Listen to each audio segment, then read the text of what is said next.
পাবনার ঈশ্বরদীর দাসুরিয়া ইউনিয়নের খারজানি ও দাঁতপুর এলাকার গোরস্থানের নাম ফলক নিয়ে ১৫ বছর ধরে দ্বন্দ্বে জড়িয়ে আছে এলাকাবাসী। এক এলাকার মানুষ অন্য এলাকায় গিয়ে ফসল ফলাতে গেলেই বাধে সংঘর্ষ। পরিস্থিতি নিয়ন্ত্রণে আনতে প্রায়ই অভিযান পরিচালনা করে যৌথ বাহিনী। এদিকে উপজেলা নির্বাহী কর্মকর্তা বলেছেন, দোষীদের বিরুদ্ধে নেওয়া হবে সর্বোচ্চ শাস্তির ব্যবস্থা। পাবনার ঈশ্বরদী থেকে রাসেল হোসেনের তথ্যচিত্রে বিস্তারিত জানাচ্ছেন জয়নাল আবেদিন।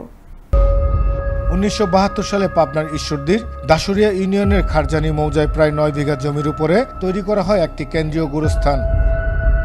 ১৫ বছর ধরে গোরস্থানটির নাম ফলক নিয়ে দ্বন্দ্ব শুরু হয় খারজানি ও দাঁতপুর গ্রামের মধ্যে।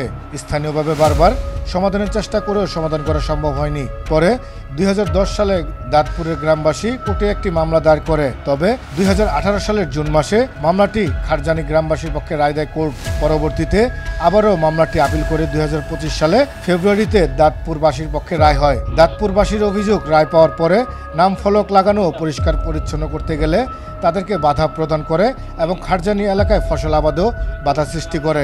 ২০১০ সালে ওরা বাধা প্রদান করেন, আমাদের মেম প্লেট ভেঙে দেয়। সেই পরিপ্রেক্ষিতে আমরা মাননীয় আদালতে একটা মামলা দায়ের করি।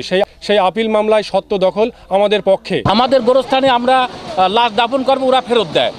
তারপরে আমরা জবাব দিয়ে চাইতে যাই কি ব্যাপার, লাশ ফেরত দিয়েছেন কেন? তো করছে কি আমাদের গোরস্থানে আমাদের এলাকার নাম দিতে হবে। গেল রবিবার গোরস্থানটির নাম ফলক ও খারজানি মৌজায় দাঁতপুরের এক কৃষকের ধান কাটাকে কেন্দ্র করে দফায় দফায় সংঘর্ষ শুরু হয়। পরে পুলিশ এসে পরিস্থিতি নিয়ন্ত্রণ করে।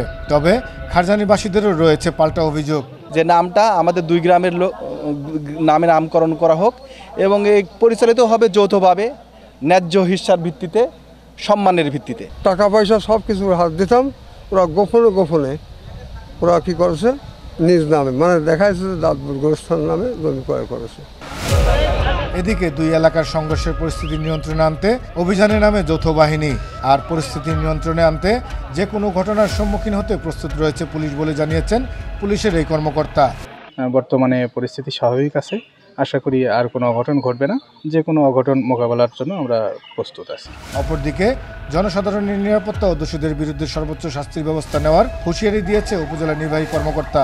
এই ইস্যুটাকে কেন্দ্র করে এলাকার জনসাধারণের শান্তি শৃঙ্খলা যাতে বিঘ্ন না ঘটে, এ বিষয়ে আমরা সদা তৎপর এবং দোষীদের বিরুদ্ধে আমরা সর্বোচ্চ আইনানুগ ব্যবস্থা আমরা নিব। দাঁতপুর, খারজানি, পাকুরিয়া, কামালপুরের হাজার হাজার মানুষের একমাত্র শেষ ঠিকানা এই গোরস্থান।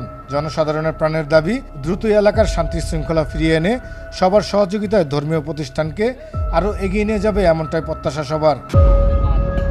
জয়নাল আবেদিন, আনন্দ টিভি, ন্যাশনাল ডেস্ক।